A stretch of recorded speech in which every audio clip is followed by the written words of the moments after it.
So, welcome to this episode of the Holistic Woman podcast with me, Kate Payne. I have the delicious Callie Brown with me today. Callie is a clarity and connection coach supporting women and mothers to be radically self-aware, clear, and loving within themselves, elevating and refining the way they relate to themselves, their family, and their daily lives. As the whole self mentor, Callie is a mother of two and the host of her very own podcast show, Enough Already. The show is for women who've had enough of not feeling enough and desire to connect to their own inner knowing that they are, in fact, already more than enough.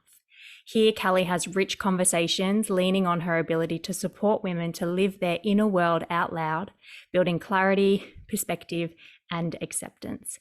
Callie Brown, welcome to the show. Thank you so much for having me, Kate. My pleasure. Now, we've known each other close to a decade, I think now, meeting in Melbourne.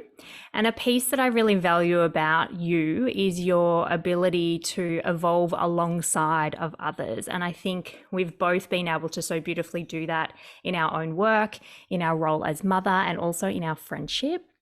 And I think in a world that is filled with superficiality, it's increasingly challenging to find that. And it's why I also value your work with women so much, because similar to mine, it is underpinned by these values of self-acceptance, self-appreciation, and radical self-responsibility. So I'd love to begin by having you share from the 7 seasons, from menstruation through to menopause and everything in between, of which you've experienced it all. Which season do you currently find yourself in, and what are you doing to celebrate that?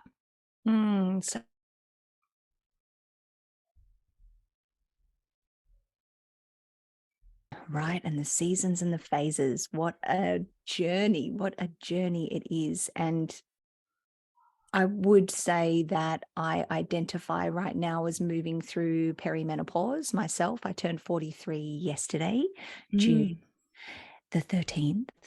And it's an interesting phase because I even looked at my daughter today. She was on the slide. Then we go to this beautiful park, which is set amongst these incredible gum trees. And I was sitting watching the sun flicker through the leaves of the gums and wondering what stories they had to tell me. And then I look at my daughter and she says, Mum, look at me. I'm able to put the brakes on as I'm coming down the slide. It's quite a steep slide. She's using her feet as brakes. And I looked at her and I thought, oh gosh, I have to really cherish these moments because she's getting so old so quickly. And it was just, you know how sometimes it can wash over you, just that real awareness in that present moment that this is a moment that I want to take what I call a soul snapshot. Where it's just like that soul Polaroid that I can hold on to when she's moved on and she's living her life. And it also brought back to me why that memory is so clear for me, not only because it happened today, but your question around what phase we're in. It's almost like quickly I got to see through her gaze toward me how I've moved through from that phase of coming down the slide at 7 years old to then it was almost like I saw myself as a 17-year-old, a 27-year-old, a 37-year-old, and here I am in my mid-40s. And yeah, perimenopause, I guess, is what I relate to. I'm still, a bleeding woman and with a 10-year-old and a 7-year-old. So it's like, it feels like I'm in between worlds. Does that make sense? Yeah. And what a wild ride it must be to be experiencing motherhood still in its fullness, as well as then this transition and this initiation into perimenopause and then through into that moment of the last bleed marked as menopause. And so I wonder if there's aspects that you're really feeling into as you move through this experience of these two worlds and this in-between transition. The biggest piece for me, I think, is I grew up from the age of 6 in the performance industry. And so I was a dancer, a singer, and an actor. And I was very aware of body image, what it meant to be accepted through the way that you looked. And so that's been a challenge for me coming into perimenopause, actually, to make peace with some of that and to realize that there's so much more to me. And I'm Mm. almost mourning that I didn't feel that in my 20s. And so Mm. I get to look back at photos of myself and think, oh, imagine how different it could have been if I had been fully embracing the agility of my body, the youthfulness of my body, the energy of my body, Yes. all of those pieces, the tautness of my body. And now there just seems to be a lot more acceptance as I sag and as I loosen. It's like I loosen my grip on Mm. society's need for me to hold on to youthfulness. That's been a really big one for me over the last, I'd say, 2 years. I shaved my head.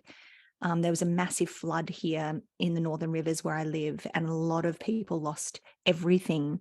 And at that time, I questioned to myself, what am I really attached to? Because we lived up on a hill, we were untouched, and yet there Mhm. was literally war zones, it looked like, around us with people's goods on the sides of the road. And it was a really heavy hearted time. And I realized that I had been very attached to my hair and Mhm. due to the career I'd had and all of those things. So I just shaved it off. And absolutely liberating experience, very confronting from my partner. He was actually the one that was felt more sort of disassociated from me due to the identity shift than I did from myself. Actually really saw Mhm. myself again Mm. for the first time in a really long time. I looked at my reflection. I was like, oh, there you are. There you Mm. are. So that's been a real journey for me, I think, as I come into my 40s and begin to look at what's next in my life. And, you know, you brought in before this idea around my work being around acceptance and appreciation and personal responsibility. And I think those three pieces are really huge for me right now in my relationship with myself. First Mm. and foremost is deep acceptance, deep appreciation, and deep personal responsibility. Mm.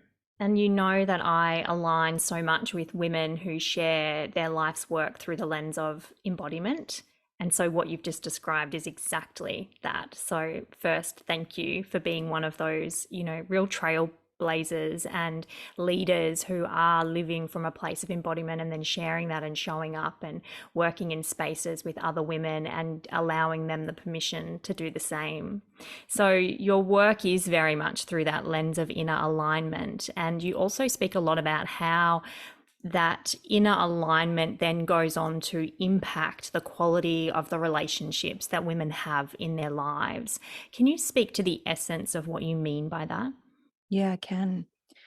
I think that the more consciousness we bring to the lens in which we're viewing ourselves, we're viewing our world, we're viewing the people in our world, the more acutely connected we are to the language in which we're speaking to ourselves and what we're adopting, like what mindset, what perspectives.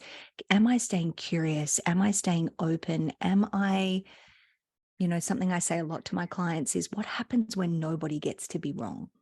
When you're not wronging yourself and you're not wronging your partner and you're not wronging your kids and you're not wronging your boss and you're not wronging society and you're not wronging the medical model.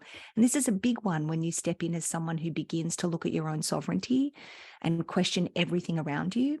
It's beautiful to be in questioning and in curiosity, but can you do that whilst also holding that everybody is having their own unique experience here? Mm. And that everything you experience is actually an opportunity to be in deeper alignment and deeper embodiment to your own truth, your Mm. own experience of love. And Mm. in the end, that's what we're all wanting, is actually to be love, feel love, be loved, all of those pieces. And so I think what I'm I think when I bring it all together, what I'm seeing and feeling for myself is that the more I become aware of my own thoughts and aware of what I've picked up along the way and tending to that with compassion and love first and foremost, then I'm able to shift into deeper alignment to what I want next. Mm. Mm. It leads so beautifully into what I wanted to ask you next, because I read on your Instagram page recently at Callie Coach that we should start making choices that align with who we are becoming. So here you're speaking to aligning our lives to our values. And so how do women get really clear on what their values even are, and thus can then start moving in the direction of a life that they not only live and that they want to be living, but one that they can really celebrate? Yeah, and I think celebration is such a key, isn't it? And when we lose joy, I think we lose our ability to really stay connected to anything of meaning. And so that's one of the biggest questions I first ask my clients is what brings you joy? What Mm. brings you joy? Because I remember when I went through one of my darkest periods of my life, which was basically a nervous breakthrough, I call it, but a nervous Mhm. breakdown. I was 48 kilos, 3 months away from graduating from my musical theatre Bachelor of Arts. And I remember a therapist saying to me at the time, what brings you joy? And it was like she was saying something in another language because I had Mm. lost the element of joy. So I think that's a big piece. And on the flip side, when you're looking at values, like what do I value? Where do I even begin with that? Begin to also look at what breaks your heart most about the world today. Mm.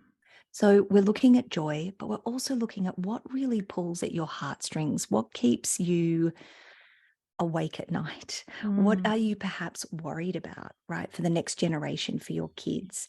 Mm. Begin to look at that place too, because there's beautiful mining and beautiful awareness there that's coming from the imprint that you and the legacy that you want to make on the world. So Mm. when you look at that, then so we've looked at what brings me joy, what breaks my heart most about the world, and we sit with those two energies. And then we also get to bring it into what matters most to me. Mm. And if that's challenging because you're feeling so overwhelmed in this moment or underwhelmed by life, go back to a time in your life that felt like a peak moment. Something, it Mhm. could have been you just laying naked in the sun, right? And it felt like all your cells were just vibrating and were alive. What was there? Was it silence? Do you really Mm. value silence and stillness? And is that Mm. something that's not in your life right now?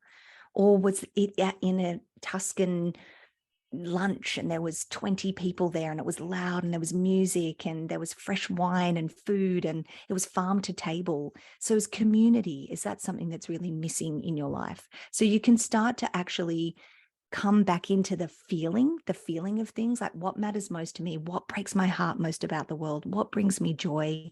And then these places bring you back into what do I value most. And usually what you find when you start to mine in and connect to those values energetically on a feeling basis, if you are feeling really disconnected in life, it's usually because you're not honoring those 3 to 5 key Mm. elements, like the fertile soil that's needed for you to grow, that they're compromised in some way.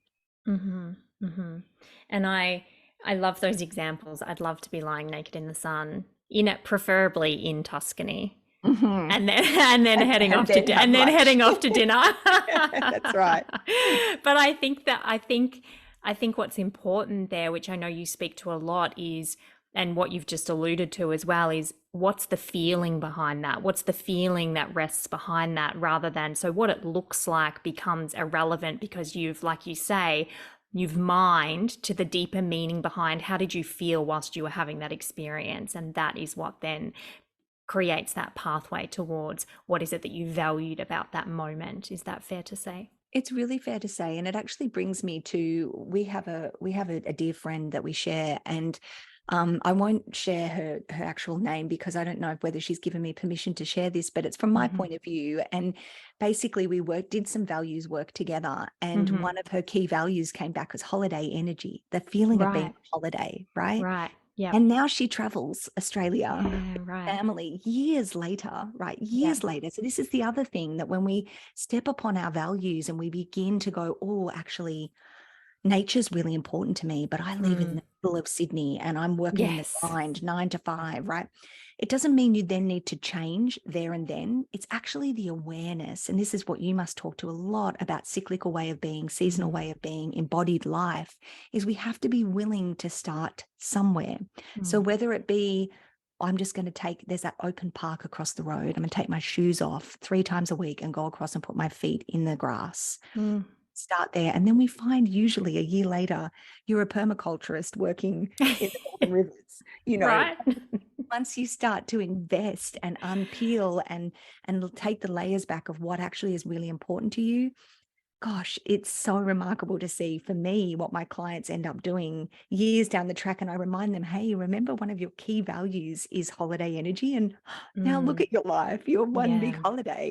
Yes, yes. And I think that's something that as a society we rarely do. We rarely reflect on and celebrate the path that has arrived us Oh, in we're that so moment in forward time. thinking, aren't we? Yeah, Yeah. it's just future visioning always. Yeah. So with that said, with the seven seasons, that is this celebration of honoring a woman's needs as we move through our life. I know you also speak about honoring the season that you're in, or the multiple seasons as it is for you right now. What are your thoughts then on values and ways of living in relation to cyclical living, and how that impacts our ability to stay connected to self? Mm. For me, I feel like that's such a layered question, because I think we're underpinning everything is acceptance of what is. Mm. And I think we miss a season if we are dressing like it's winter and sweating our balls off outside because it's summer, Yes. right? Wishing I was still 20 and could do what I did in a yoga room in my early 20s, to how I now practice rolling out my mat with my kids crawling all over me, and Mm. definitely not being able to do butterfly pose with my knees touching the ground. Mm. Like, things have shifted for me because other parts of my life I've been gifting my energy to Mm. consciously. So I think the question is always, through this celebration of seasons that you talk about, of women, being really conscious about, what am I giving away? Mm. At what cost am I giving this away? And I think especially as we move through matrescence, this is such a loud one for me when I move through motherhood, was, what am I giving away and at what cost? And your energy becomes such an important piece. How am I nourishing my energy? How am I nurturing the quality of my energy, the standard of my energy? That piece around becoming discerning, I think, is something we learn as we begin to age, wisen. And Mm. so I think it's what I'm speaking to is this element and core element of just, can you, whichever woman is listening to this right now in this moment, how can you even more surrender and deepen and let yourself in to the phase you currently find yourself? Mm. And what would that open? Like, what are we missing out? What incredible treasures are we missing out because we yearn for what we once were, or we yearn to get to the other side of where we are? Yes. And this is the fundamental teaching, as you know, of yoga, that state of presence. To establish oneself in the state of yoga is to come into that complete presence. So, out of the thinking mind of what has happened in the past, and out of the thinking mind of visioning and contemplation of the future, and just to arrive in the present moment exactly as we are. And from that place, we move, we make conscious choice, we reflect all of those pieces. So you speak a lot to this season of mother, and something that I've always been inspired by is your ability to prioritize connection over convenience. So in a modern society like ours, and particularly in this Western culture, it's driven by convenience and quick fixes and get rich quick, styles of approach. How do we stay grounded in connection amidst this chaos? Such a great question. I think, know how it feels when you're not connected. Mm. What that feels like for me, I'm frazzled, I'm easily agitated, I'm irritated by the smallest of sounds of life. Everything feels full and overwhelming. So the first thing I want to say is, yes, know what it feels like when you are in disconnect, and know what it feels like when you're in connection. And play with what you need to drop into a connected state. And for me, that is slowing everything down. Permission to slow it down. And that literally means I take everything. For someone who's got things I want to get done, I take everything aside, like I do permission the 4 days before I bleed. That it's like my body is saying to me, the pace we're moving at and what you're focusing on actually isn't in best service to you and your family right now. So it's really trusting that, and really trusting that when you follow the ease and the joy, that's the key. Follow the ease and the joy.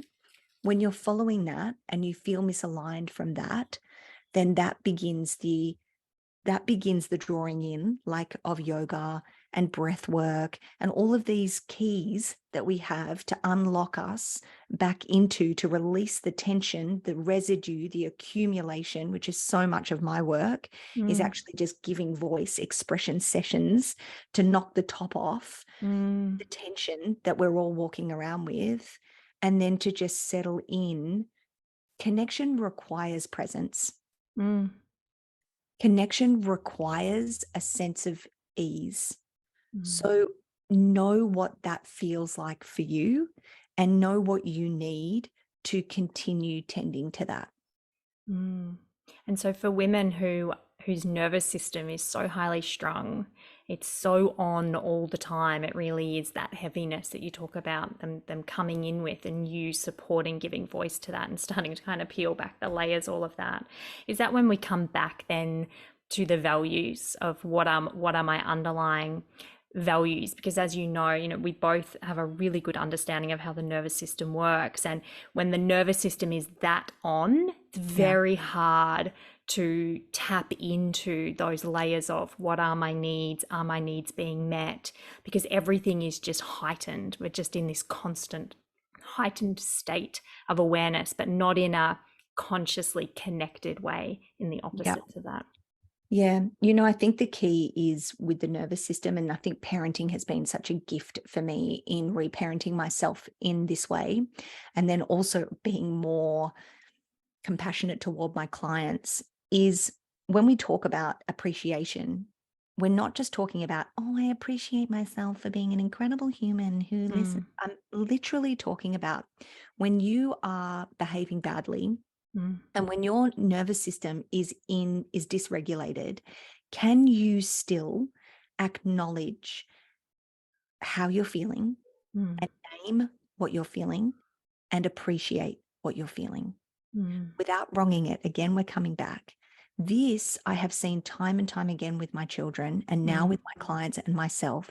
The moment you do not wrong, and the moment you connect to what is in the moment, and you name, I am feeling really frustrated in this moment. I acknowledge that that was not on purpose, but my nervous system requires some space. And I appreciate that you need me right now. I'm just going to take 2 minutes and I'll be right back. Right? Is it this, when we begin to consciously relate to each other and communicate in this way, which we have not been guided to connect to each other in this way, we shift the paradigm. We shift the paradigm of the way our nervous system is nourished, because we are going to be dysregulated. This is the model, right? Yes. This is how we function. It's not like, once I find yoga, I'm now Yes. like, What do you mean?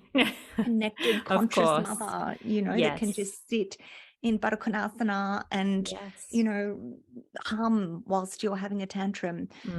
It's not the reality. We are sponges that have gathered, and most of the time we are empaths who find this work.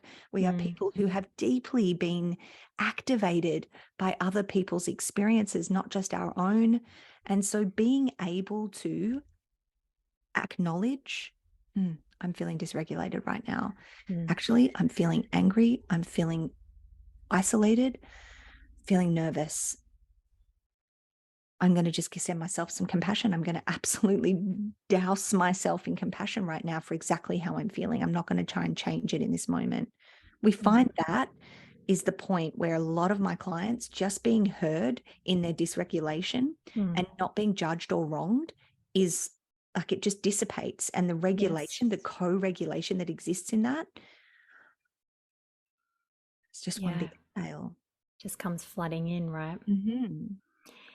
You've also said that life is one big perpetual initiation. And this feels very true for women as we move through various seasons in our life. What are your 3 top tips for navigating these initiations or these big transitions? 3 top tips. I think you've spoken to one, getting in tune and in relationship with our nervous system. It's got to be one of them. Absolutely. It's got to be one of them. Yeah. So being in tune with our bodies, our nervous systems, know what your body needs, I think is key. Water, food, the basics. Know what feels good in your body, know what doesn't. Know where you're willing, know where you're not willing. These are really key pieces that I hope I'm offering my children, and I'm sure you are too, which perhaps we weren't offered, is actually just beginning to listen to our bodies. That's key. And this comes through movement. It comes through yoga. It comes through noticing your own body, noticing what feels good, what doesn't, what person doesn't feel good, what environment doesn't feel good, and stepping away from that people-pleasing element and that societal pressures, excuse me, to be able to actually put yourself and your body in the picture. I think that's really important as a woman. And it's interesting because when you said these initiations through life, sometimes I think going through and compromising yourself and your will is actually initiation into owning those parts of yourself too. So just noticing in our lives where we do step out of I wasn't willing there, but I still did it. What's the learning opportunity here? So I would say number 2 is staying really open and curious that everything you move through is not a mistake. Everything you move through is not wrong. Everything you move through is a greater opportunity to be more regulated, to be more in connection, to be more embodied in who you are and who you are becoming. That's a really big piece. And so we've said the first piece is knowing your body, knowing what feels right and wrong in your body. Number 2 was, I was about to go to number 3. Number 2 was, what did I say? Something about regulation in the body, and then cannot remember. We'll go back. Number 3. Permission. It was around permission to get it wrong, to use our experience as learnings. As opportunities. Yep, as learnings. And then 3 is this piece around acceptance and compassion, is really just being able to, through any initiation, through any transition, we're going to go through them time and time again, is to really lead with a sense of appreciation and compassion for ourselves first and foremost. Because relating to other people and their willingness to meet us in a conscious relationship, that in itself is monumental. So if we can model that we're willing to come forth with our curiosity, that's what I said. Number 2 was being open and curious. Stay open, stay curious. That really, that felt hurtful, or acknowledging and appreciating those pieces of how you feel, but not allowing your analysis of life to get in the way of your appreciation of life and your acceptance of life. Because we so easily as a culture go into our cerebral and our knowing, I know this and you did this and I know for a fact. And that's the way we've learnt to relate to each other. Yes. Actually softening that through a deeper sense of acceptance. Kate feels like this, I feel like that. Now what? Yes. Honoring our opposition. And I think this is going to be key. We learnt this through the last 3 years. Can we stay with our own truth while also honoring somebody else's? And that's a practice. And something that I'm actually really going to be doing in my work. I'm stepping into bringing on some relationship coaching work and training next year for the first half of the year. And I'm really finding that the more I step into my clients that are becoming in deep relationship with themselves, that there's now this next level they want to go to, which is heightening and improving the standard and quality of their relationships in their life. Once you improve that quality of relationship with yourself and the discernment and the standard you have towards yourself, then it's like you want to call that forth in your relationships. And it almost becomes intolerable sometimes to be able to carry on with some of the relationships in your life when you've opened yourself up to awareness. So I'm really wanting to step into supporting my community in that way also. Amazing. That is the ripple effect, isn't it, from getting to know oneself? Mm-hmm. Well, this has been a delicious conversation, as I knew it would be. What is your vision for women's wellness before we My vision close? for women's wellness. It's interesting, because I'm bleeding at the moment, and I find whenever I bleed, I lose my thought train. So thank you, everyone, for kind of sticking with me with that. But this then brings me into the piece around women. What I want for women is I want them to step into the wholeness of who they are.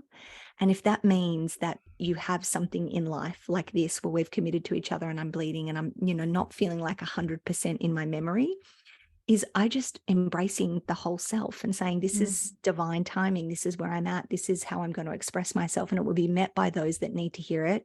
And others that don't, will, think, well, she's dropping the ball. She doesn't remember what she just said. Then it's not going to land with them if I was on or if I was off, Exactly. So I think there's something really important about women supporting women, and we as women sharing our stories with each other, sharing how we feel, the inner landscape of our experiences with one another, so that we can normalize the season we are in. We can bring a deeper acceptance for the fluidity and flow that we all desire. And we can give ourselves more permission to simply show up in all the phases we are in.